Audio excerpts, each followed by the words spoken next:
চট্টগ্রামে ভারতের পতাকা উড়াবো, খুলনায় ভারতের পতাকা উড়াবো, যশোরে ভারতের পতাকা উড়াবো, সিলেটে ভারতের পতাকা উড়াবো, রংপুরে ভারতের পতাকা উড়াবো।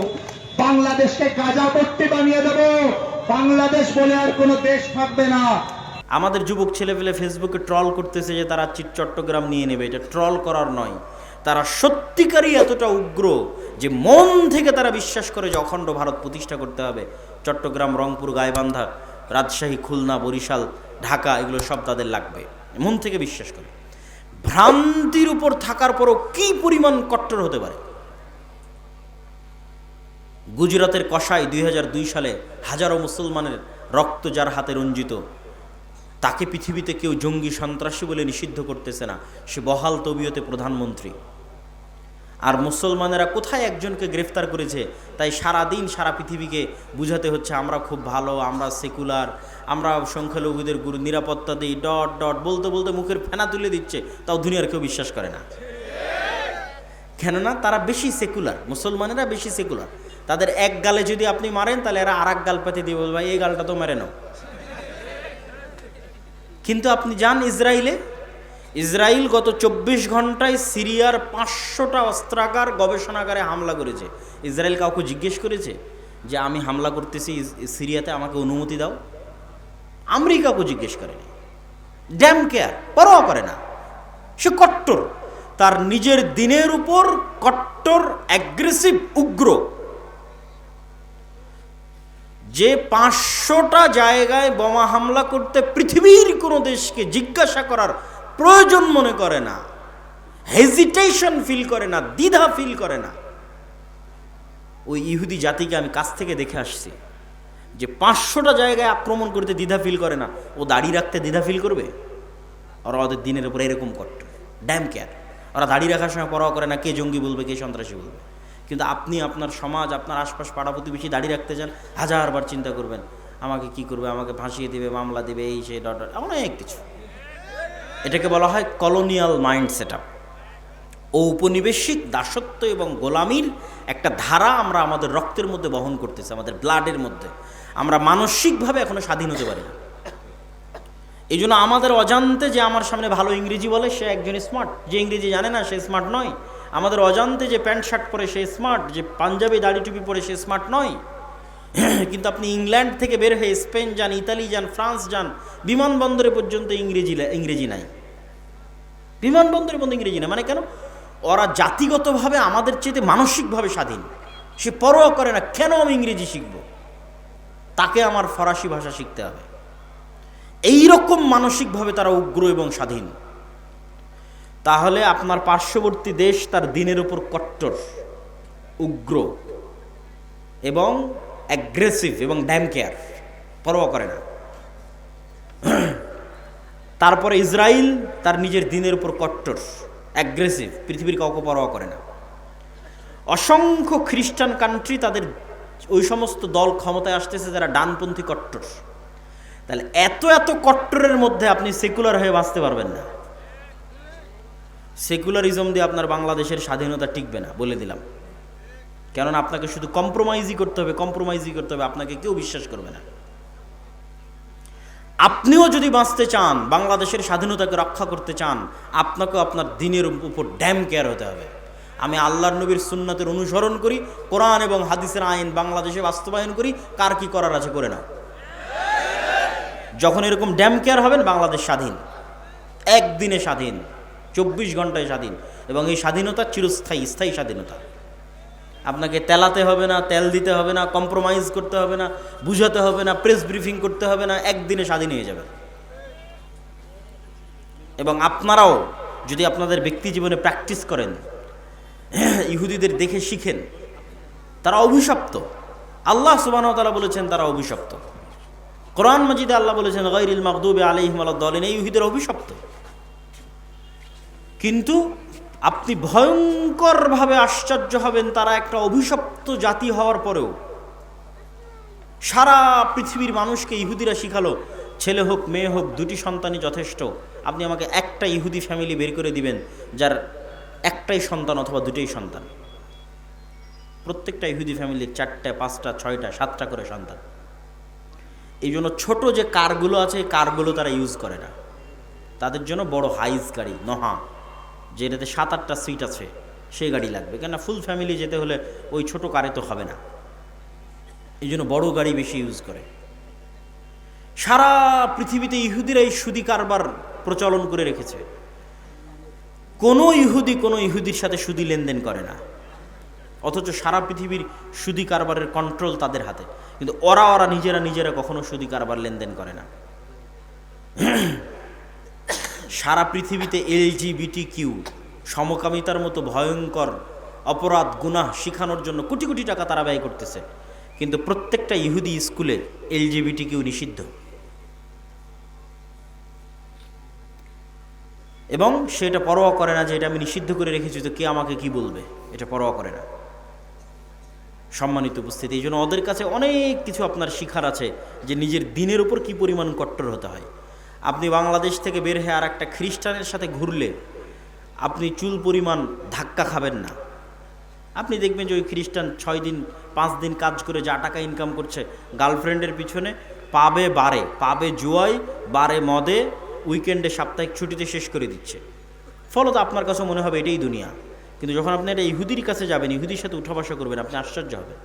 আপনার হালালের চাইতে ওর হালাল খাওয়ার রেস্ট্রিকশন বেশি কঠিন। মদ শুকুর খাওয়া তো বহু দূরের কথা, ওর রেস্ট্রিকশনের জ্বালাতে আপনি টিকতে পারবেন না। আপনি বলবেন বাবারা আমরা কত বাছাই করি, তার চাইতে দেখি এরা আরও বেশি বাছাই করে।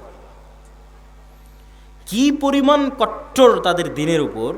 এমন কোনো রেস্টুরেন্ট নাই যে রেস্টুরেন্টে একজন হুজুরকে নিয়োগ দেওয়া নাই, যেই হুজুরের কোনো কাজ নাই, ওই ইহুদি রাবাইর কোনো কাজ নাই। একটাই কাজ, শুধু রান্নাটা হালাল পদ্ধতিতে হচ্ছে কিনা সেটা দেখবে।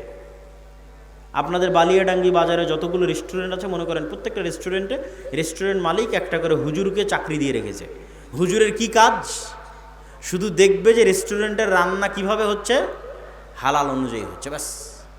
প্রত্যেকটা ইহুদি রেস্টুরেন্টে একজন করে রাবাই আছে। ডিমটা ভেঙে দিবে রাবাই, গরু মহিষ মুরগি জবাই করে দিবে রাবাই। পুরো নিয়ম কানুন ইহুদি ধর্ম অনুযায়ী পরিচালিত হচ্ছে কিনা তা দেখবে। কি পরিমাণ কট্টর হতে পারে তাদের দিনের উপর। ওদের 90% জন দাড়ি রাখে, আপনাদের 90% কয়জন দাড়ি রাখে? কেন আপনারা দাড়ি রাখার বিষয়ে হেজিটেশন ফিল করেন, আপনারা দ্বিধায় ভোগেন, আপনার দিনের উপর আপনার কট্টরতা নাই, আপনার বিশ্বাস নাই, কিন্তু সে ড্যাম কেয়ার, সে পরোয়া করে না। আপনার পার্শ্ববর্তী দেশ হিন্দু, সে পরোয়া করে না, তার কপালে সিঁদুর দিবে, হাতে বালা দিবে, আরেকজন মুসলমানকে জোর করে বলাবে যে বল জয় শ্রীরাম, পরোয়া করে না, ড্যাম কেয়ার। কিন্তু আপনি কেন ভীতু কাপুরুষ? কেন আপনি হেজিটেশন ফিল করেন আপনার দিনের উপর? আপনি যতদিন হেজিটেশন ফিল করবেন গোলাম থাকবেন। কট্টর হন যে আমার দিনের জন্য আমি জীবন দিয়ে দেবো, যা করার করো। একদিনে স্বাধীন, আজীবনের গোলামি থেকে একদিনে স্বাধীন। এটা গেল 1 নাম্বার, যে আমাদেরকে আমাদের দিনের উপর, আমাদের আল্লাহর নবীর সুন্নাতের উপর, আল্লাহ সুবহানাহু ওয়া তাআলার বিধানের উপর উইদাউট এনি কম্প্রোমাইজ কট্টর হতে হবে। কোনো প্রকার ছাড়, মিউ ছাড়া কট্টর হতে হবে। এটা আমার দিন, আমি এটা মানবো, এটা আমি চাই। আপনি স্বাধীন হয়ে যাবেন। তারপরে আমাদের করণীয় কি? তারপরে আমাদের করণীয় হচ্ছে আমাদের যুবক সমাজ, আমাদের ছেলে মেয়েরা, তাদের যুবক সমাজ এবং তাদের ছেলে মেয়েদের চেয়ে পিছিয়ে আছে নেশা, মাদকতা, ডিভাইস আসক্তি, mobile, TikTok, Facebook, reels, video game, free fire, PUBG, মদ, জুয়া, বিড়ি, সিগারেট, গাঞ্জা। এগুলোর মধ্যে আমাদের যুবক এবং ছাত্র সমাজ তাদের চারিত্রিক এবং নৈতিক পদস্খলন ঘটিয়ে ফেলেছে। ফলত তাদের প্রোডাক্টিভিটি নাই। মানুষও একটা মেশিন, এই মেশিনের একটা কাজ আছে, তাকে উৎপাদন করতে হবে। আপনারা যারা গার্মেন্টসে কাজ করেন, সেখানে উৎপাদন হয়, কতটা কাপড় তৈরি হলো গণনা করা হয়। আপনি একটা মেশিন, আপনি কি উৎপাদন করছেন? আমাদের যুবক সমাজ কি উৎপাদন করছে? সে তো শুধু সময় নষ্ট করছে। কিন্তু ওই সমস্ত দেশের যাদেরকে আমরা রোজ সকাল সন্ধ্যা গালি দিচ্ছি, গালি দিয়ে লাভ নাই, তারা তাদের সময়কে নষ্ট করে না, তারা তাদের সময়কে কাজে লাগায়। তারা প্রোডাক্টিভ। আর আল্লাহ সুবহানাহু ওয়া তাআলা পৃথিবীকে যেই সিস্টেমে ডেভেলপ করেছেন, ওই সিস্টেমে যদি একটা হিন্দুও চলে, একটা ইহুদিও চলে, আল্লাহ বাধা দিবেন না, ওই সিস্টেম অনুযায়ী তার কাজ হবে। এই কথাটা মনে হয় বুঝলেন না। আল্লাহ পৃথিবীতে সিস্টেম তৈরি করেছে, আগুন জ্বালায়। আগুন কি করে? ছুরি কাটে। তো এখন একজন যদি আর একজনের উপর ছুরি কাটে, তো 99% সময় আল্লাহ সুবহানাহু ওয়া তাআলা দেখবেন না কাকে কাটছে। অন্যায় ছুরিকে আল্লাহ কাটার কাজ দিয়ে, যেভাবে আল্লাহ পৃথিবী ডেভেলপ করেছে, আর একজন কাটছে, কেটে যাবে। ওই অনেক স্বল্প সময় ইতিহাসে এক একটা দেখানোর জন্য ইব্রাহিম আলাইহিস সালাতু ওয়াস সালামকে আগুনে ফেলে দেওয়া হয়েছে, জ্বলেনি। এক একটা দেখানোর জন্য, আল্লাহর ক্ষমতা, মুজিজা দেখানোর জন্য। কিন্তু আসলে আপনি মুমিনকে ফেলেন, মুসলিমকে ফেলেন, তাহাজ্জুদ গুজারকে ফেলেন, আল্লাহ পৃথিবী ডেভেলপ করেছে এইভাবে যে আগুনে ফেললে আগুন জ্বালিয়ে দিবে। কাকে ফেললো এটা দেখার বিষয় নয়, আগুনে ফেললে জ্বলবে। তো আল্লাহ সুবহানাহু ওয়া তাআলা পৃথিবী ডেভেলপ করেছে যে জ্ঞানে, বিজ্ঞানে, প্রযুক্তিতে যত বেশি এগিয়ে যাবে, পৃথিবীতে ক্ষমতা তার থাকবে। তখন জ্ঞানে খ্রিস্টান আগিয়ে গেল কি মুসলমান আগিয়ে গেল, আল্লাহ সুবহানাহু ওয়া তাআলা ওটা দেখবেন না। পরিশ্রম করে জ্ঞানে ইহুদি আগিয়ে গেছে, পৃথিবী ওদের। পরিশ্রম করে জ্ঞানে আমেরিকা এগিয়ে গেছে, পৃথিবী ওদের। মুসলমানের সন্তান পরিশ্রম করে না, মদ জুয়া আড্ডা নিয়ে ব্যস্ত থাকে, তো ওরা গোলাম। তো আল্লাহর সহযোগিতা, তাহলে বলবেন যে আল্লাহ যে আমাদের ভালোবাসে, সহযোগিতাটা কোথায় আসবে? আসবে যখন আপনি ওই মদ জুয়া নেশা ছেড়ে দিয়ে আপনিও প্রোডাক্টিভ হবেন, আর ডাই হার্ট অন্তর থেকে আপনিও চেষ্টা করতেছেন আমিও সাকসেসফুল হতে চাই, আপনিও জ্ঞান বিজ্ঞান প্রযুক্তির জগতে লড়াই করে যাচ্ছেন, যেই যেই সিস্টেমে আল্লাহ পৃথিবী ডেভেলপ করেছে ওই সিস্টেমে আপনিও দৌড়াচ্ছেন, চেষ্টা করতেছেন অন্তর থেকে, তাহলে একজন ইহুদি অথবা ইসরায়েল অথবা আমেরিকার কাছে শতভাগ সক্ষমতা আছে। শতভাগ সক্ষমতা থাকার পর সে হয়তো 90% চেষ্টা করতেছে। আপনার কাছে 50% সক্ষমতা আছে, আপনিও 90% চেষ্টা করতেছেন। আর 50% সক্ষমতা না থাকলেও আল্লাহ আপনাকে বিজয় করে দিবে। আল্লাহ আপনাকে কি করে দিবে? বিজয় করে দিবে। এই জায়গায় তখন আপনি আল্লাহর দয়া এবং রহমত পাবেন।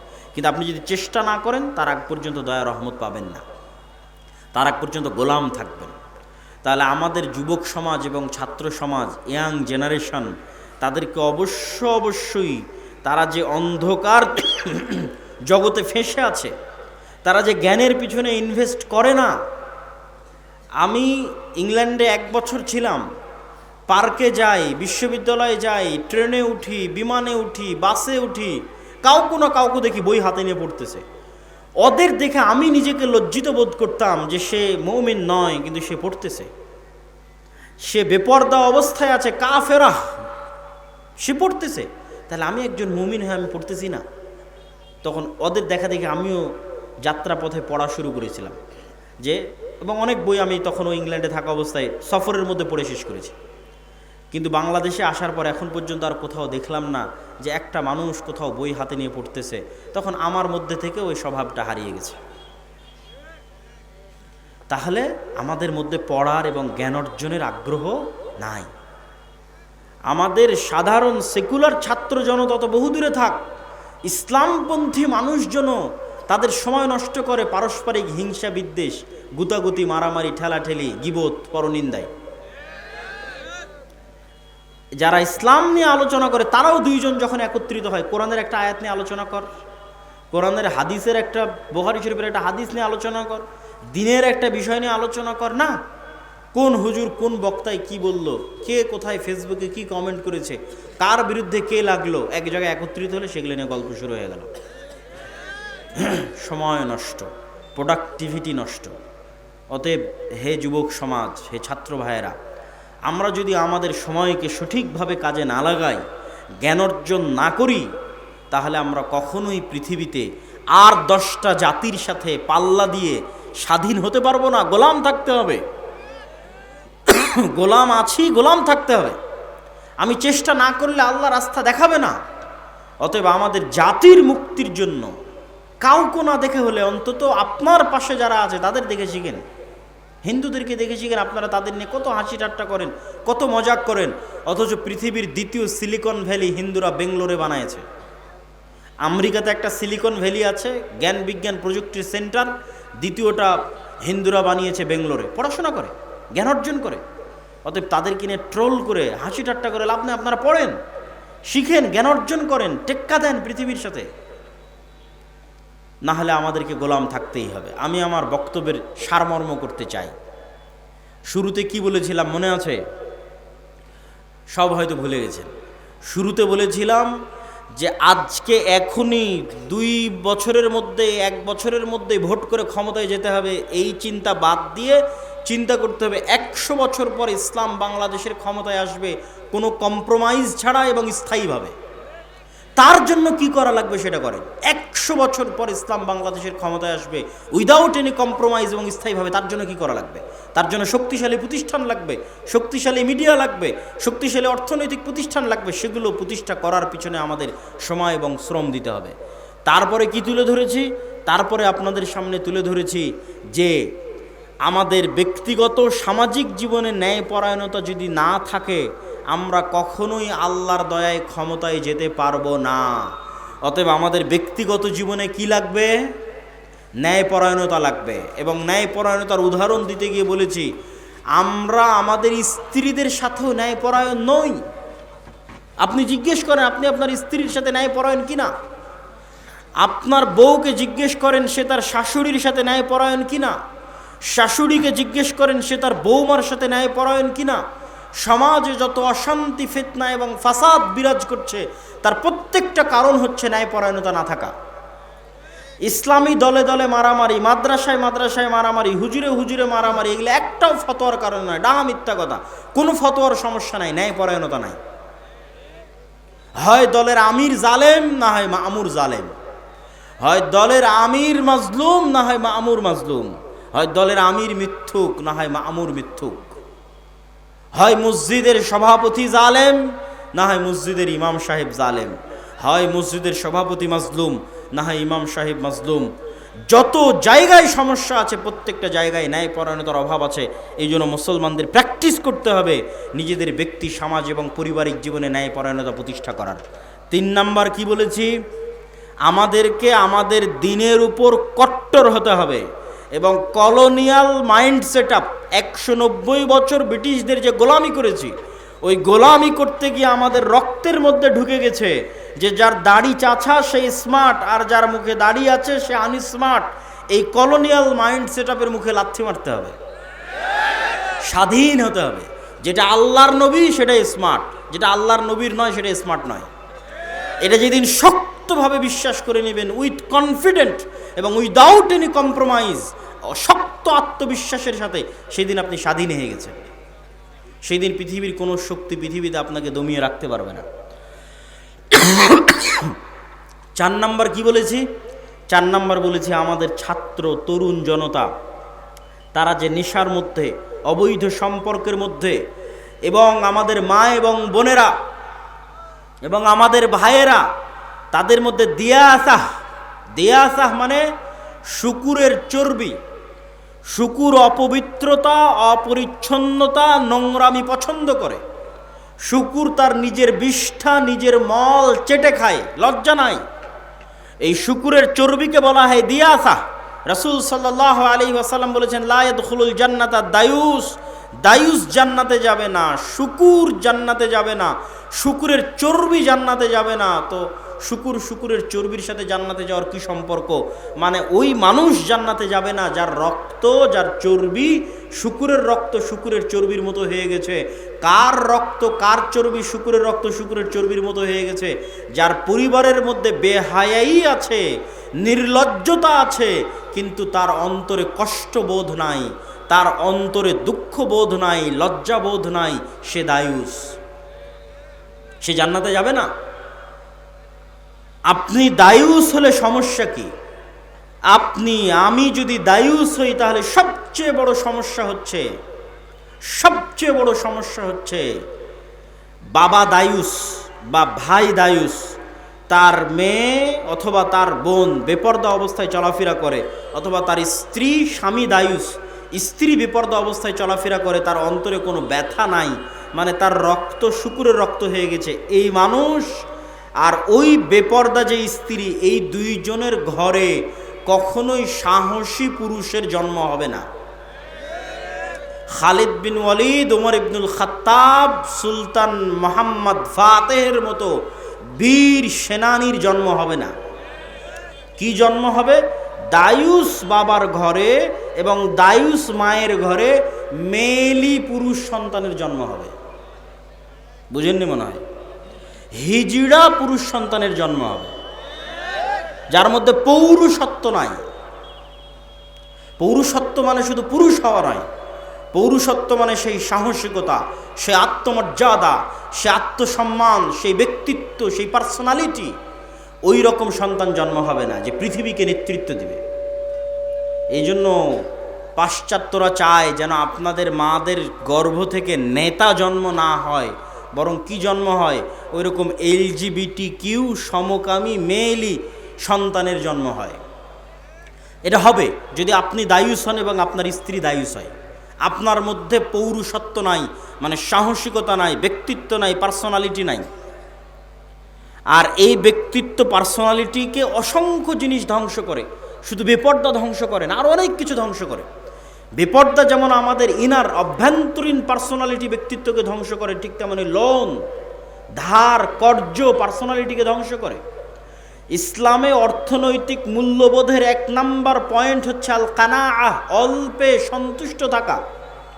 আমি সুদ ভিত্তিক লোনের কথা বলতেছি না, গোটা হাদিস শাস্ত্র এবং গোটা কোরআন শাস্ত্র খুঁজে আপনি আমাকে দেখাবেন যে আপনার বাড়ি মাটির আছে, মাটির থেকে টিনের করার জন্য আপনি কর্জে হাসানা নিবেন, এর দলিল কোরআন এবং হাদিসে আছে। সুদ ভিত্তিক লোনের কথা বলছি না, কর্জে হাসানা। আপনার বাড়ি টিনের আছে, আপনি সেটা পাকা করবেন, তার জন্য সুদে লোন না নিয়ে কর্জে হাসানা, সুদমুক্ত লোন নেবেন, এর দলিল কোরআন এবং হাদিসে আছে। আপনার বাড়িতে এসি নাই, এসি কিনবেন, ফ্রিজ নাই, ফ্রিজ কিনবেন, মোটর সাইকেল নাই, মোটর সাইকেল কিনবেন, তার জন্য সুদভিত্তিক লোন বহু পরের কথা। আপনি কর্জে হাসানা, সুদ ছাড়াই ভাই বোন আত্মীয় স্বজনদের কাছে লোন নেবেন, এর কোনো দলিল আপনি কোরআন এবং হাদিস থেকে আমাকে দেখাতে পারবেন না। তাহলে কর্জে হাসানা কখন নেবেন? সুদভিত্তিক লোন বহু পরের কথা। কর্জে হাসানা কখন নেবেন? যখন মরে যাচ্ছেন, অপারেশন থিয়েটারে আছেন, টাকা নাই, অপারেশন না হলে, টাকা না ব্যবস্থা করতে পারলে ছেলে মারা যাবে, তখন কর্জে হাসানা চাইতে পারবেন। আমি যদি বুঝাতে না পারি তাহলে এটা আমার ব্যর্থতা। কেন? আপনি সুদ ভিত্তিক লোন বহু পরে, আপনি আরেকজনের কাছে আজ চাইতে গেলেন, ভাই আমাকে 5,000 টাকা ধার দাও, আমি হচ্ছি মাটির বাড়ি ভেঙে টিনের বাড়ি করতেছি, 5,000 টাকা আপনাকে ধার দিল। পরের দিন আপনি সেই টাকা পরিশোধ করতে পারলেন না, আপনার অন্তরে খারাপ লাগতেছে, পরিশোধ করতে পারতেছেন না। তারপরের দিন মিথ্যার আশ্রয় নেবেন, নেবেন না? নেবেন না? মিথ্যার আশ্রয় নেবেন না? নেবেন না? মিথ্যার আশ্রয় নেবেন। যেই দিন থেকে মিথ্যা বলা শুরু করলেন, ওই দিন থেকে আপনার ব্যক্তিত্ব নষ্ট হয়ে গেল, আপনার পৌরুষত্ব নষ্ট হয়ে গেল, আপনার আত্মমর্যাদা, আত্মসম্মান নষ্ট হয়ে গেল। আপনি এখন আর পূর্ণ মুসলিম থাকতে পারবেন না, আপনি বিক্রি হয়ে গেছেন, মুনাফিক হয়ে গেছেন। পরের দিন আপনার ছেলেকে মিথ্যা বলা শিখাবেন, তারপরের দিন আপনার বউকে মিথ্যা বলা শিখাবেন, পুরো পরিবার মিলে বেহায়া হয়ে যাবেন, পুরো পরিবার মিলে আত্মমর্যাদাহীন, ব্যক্তিত্বহীন, থার্ড ক্লাস পরিবারে পরিণত হয়ে যাবে। সুতরাং ওই পরিবার থেকে বীর মুজাহিদের জন্ম হবে না, বীর সাহসী পুরুষের জন্ম হবে না। কেন? মিথ্যার আশ্রয় নিচ্ছে পুরো ফ্যামিলি। এই জন্য আল্লাহ নবী বলেছে, খবরদার তোমরা ধার, কর্জ, লোনের ধারে কাছে যেও না। সুদ ভিত্তিক তো বহু পরে, আমি কর্জে হাসানার কথা বলতেছি, এখন যেই কথাগুলো বলতেছি এগুলো কর্জে হাসানা, সুদ ছাড়া। সুদ সহ নেওয়া আরো পরে, সুদ ছাড়াই আপনি কর্জ নেবেন কখন? যখন মরে যাচ্ছেন তখন, তাছাড়া নয়। তাহলে কি থাকবে? আপনার আত্মমর্যাদা, মাথা উঁচু থাকবে, আত্মসম্মান উঁচু থাকবে, আপনার সন্তান আত্মমর্যাদা সম্পন্ন হবে, ব্যক্তিত্ব সম্পন্ন হবে, সাহসী হবে, কোনোদিন কোথাও মাথা নিচু করবে না, অন্যায়ের বিরুদ্ধে রুখে দাঁড়াবে, বীর সেনানী হবে, বীর সেনাপতি হবে, নেতা হবে, পৃথিবীকে নেতৃত্ব দিবে। সম্মানিত উপস্থিতি, আল্লাহ সুবহানাহু ওয়া তাআলা আমাদের এই ছোট্ট সংক্ষিপ্ত আলোচনাকে গুরুত্ব সহকারে মানার তৌফিক দান করুক, আল্লাহুম্মা আমিন। আপনাদের আল জামিয়া সালাফিয়া দিনাজপুর নাম শুনেছেন? অত্র রংপুর অঞ্চলের বৃহত্তম দ্বীনী শিক্ষা প্রতিষ্ঠান, এরিয়ার দিক থেকে, ছাত্রের দিক থেকে, শিক্ষকের মানের দিক থেকে। এই অঞ্চলের জন্য এটা নেয়ামত। আপনাদেরকে এই নেয়ামতকে মূল্যায়ন করা উচিত, শুকরিয়া আদায় করা উচিত। আর শুকরিয়া আদায় করবেন কিভাবে? কয়েকভাবে। সন্তানকে ভর্তি করাতে পারেন, জামিয়া সালাফিয়ার মাসিক আল ইতিসাম নিতে পারেন, জামিয়া সালাফিয়ার সালাফি কনফারেন্সে যেতে পারেন। এখান থেকে যান আপনারা সালাফি কনফারেন্সে দিনাজপুরের, এইবারের সালাফি কনফারেন্স কয় তারিখে আছে কে বলতে পারবেন? আপনারা তো খবরই রাখেন না, তাহলে কেমনে হবে? যে 30 এবং 31 জানুয়ারি আল জামিয়া সালাফিয়া দিনাজপুরের সালাফি কনফারেন্স। দেশ এবং বিদেশের বড় বড় বক্তাগণ 2 দিনব্যাপী থাকবেন। আপনারা সেখানে জনগণ সহ বাস সহ উপস্থিত হওয়ার চেষ্টা করবেন। মাসিক আল ইতিসামের কোনো এজেন্ট আছে আপনাদের এলাকায়? এই পুরো অনুষ্ঠানের মধ্যে কেউ আছে মাসিক আল ইতিসামের এজেন্ট? যদি না থেকে থাকে আমি উদাত্ত আহ্বান জানাবো, যারা আজকের প্রোগ্রাম আয়োজন করেছেন, যারা আজকের অনুষ্ঠান আয়োজন করেছেন, আপনারা যদি মনে করেন যে সত্যিকার ভালোবাসা জামিয়া সালাফিয়ার সাথে আল্লাহর সন্তুষ্টির জন্য, দুনিয়াবী কোনো স্বার্থে নয়, আজকে আমি একদিনের জন্য আপনার কাছে এসেছি, প্রতি মাসে আমি আপনার কাছে আসব, আমার লেখা আপনার কাছে আসবে। গত মাসের সম্পাদকীয় পড়ে দেখেন, তার আগের মাসের সম্পাদকীয় পড়ে দেখেন, এই মাসের যে সম্পাদকীয় আসতেছে জানুয়ারির সংখ্যায় সেটা পড়ে দেখেন। জানুয়ারি সংখ্যার সম্পাদকীয় সিরিয়ার ওপর লেখা আছে। আজকে সিরিয়ার ওপর কোনো আলোচনাই করিনি। প্রতি মাসে আমাদের মেসেজ, আমাদের বক্তব্য আপনার কাছে চলে আসবে। স্থায়ী সম্পর্ক, এই স্থায়ী সম্পর্কগুলোকে গুরুত্ব দিবেন। দাওয়া ইলাল্লাহর মক্তব পরিচালিত হচ্ছে। 400টার মতো মক্তবের মধ্যে জাতীয় মক্তব প্রতিযোগিতা আয়োজন হয়েছে। এই সকল মক্তবের শিক্ষকদের যাতায়াত খরচ দিয়ে জামিয়া সালাফিয়া ডাঙ্গিপাড়াতে আমরা প্রশিক্ষণ দিয়েছি, সিলেবাস দিয়েছি। তাহলে এই মক্তবগুলোর মতো যদি আপনারা আপনাদের মক্তব পরিচালিত না করেন, এত সুযোগ সুবিধা দেওয়ার পরও, তাহলে দায়ী আমরা না, আপনারা। আপনার ইমাম আমার জামিয়া সালাফিয়া থেকে ট্রেনিং দিবে, এর জন্য টাকা লাগবে না, আমি যাতায়াত খরচ দিব। ওখানে থাকা থেকে খেয়ে ট্রেনিং নিবে, তার থাকা খাওয়া খরচ আমি দিব। কেন আপনারা আপনাদের মক্তবের ইমামদের পাঠাচ্ছেন না?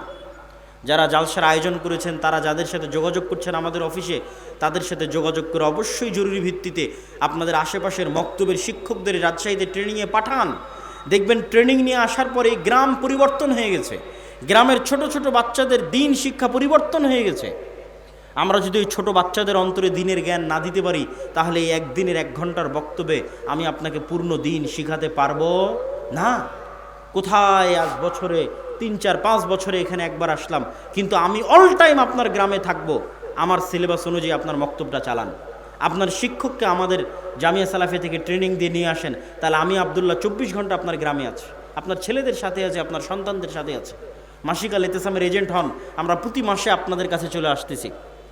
সম্মানিত উপস্থিতি, জামিয়া সালাফিয়ার সার্বিক কাজের জন্য আপনারা আল্লাহ সুবহানাহু ওয়া তাআলার নিকটে দোয়া করবেন, আল্লাহ সুবহানাহু ওয়া তাআলা যেন কবুল করে, আল্লাহুম্মা আমিন। জামিয়া সালাফিয়া ডাঙ্গিপাড়া পাবা রাজশাহী, জামিয়া সালাফিয়া রূপগঞ্জ নারায়ণগঞ্জ, জামিয়া সালাফিয়া তেঘরা বিরল দিনাজপুর, জামিয়া সালাফিয়া বরিশাল, এই প্রত্যেক প্রতিষ্ঠানগুলো মিলে প্রায় 5000 ছাত্রছাত্রী, 250 থেকে 300 শিক্ষক শিক্ষিকা কর্মকর্তা কর্মচারী, মাসিক আল ইতিসাম, মাকতাবাতুস সালাফ, আদ-দাওয়া ইলাল্লাহ, এগুলো সব মিলিয়ে যে বৃহৎ কার্যক্রম চলতেছে। রূপগঞ্জ নারায়ণগঞ্জে 10,000 মুসল্লি সালাত আদায় করতে পারবে। এই মসজিদ নির্মাণ চলতেছে, যার বেসমেন্ট ঢালাই কিছুদিন আগে হলো। আর আপনাদের তেঘরা বিরল দিনাজপুরেও মসজিদের কার্যক্রম শুরু হয়ে গেছে, মাঝে মধ্যে গিয়ে দেখে আসবেন, আল্লাহর সন্তুষ্টির জন্য দান করে আসবেন। আপনাদের প্রতিষ্ঠান, আপনাদের এলাকার প্রতিষ্ঠান এবং আপনাদের শ্রদ্ধেয় শায়েখ আব্দুর রাজ্জাক বিন ইউসুফের জন্য দোয়া করবেন।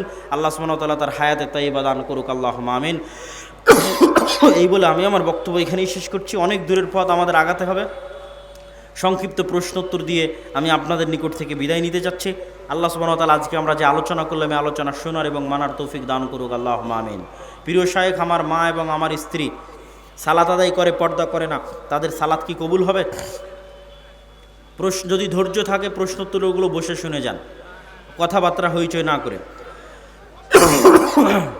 কোনো গুনাহের কারণে সালাতকে কটাক্ষ করা যাবে না। কি বললাম বলেন তো? কোনো গুনাহের কারণে কাকে কটাক্ষ করা যাবে না? সালাতকে। দেখো কত বড় নামাজি আর বউ বেটি পর্দা করে না, না, কটাক্ষ করে, তার সালাতকে কটাক্ষ করা যাবে না। দেখো কত বড় সুদখোর, সুদও খায়, নামাজ পড়ে, সালাতকে কটাক্ষ করা যাবে না। সুদ খায় তার জন্য আপনি দাওয়াত দেন, আর স্ত্রী আর কন্যা বেপর্দায় চলে তার জন্য দাওয়াত দেন, কিন্তু নামাজ যে পড়তে আসে এটা পড়তে হবে, এটা ভালো।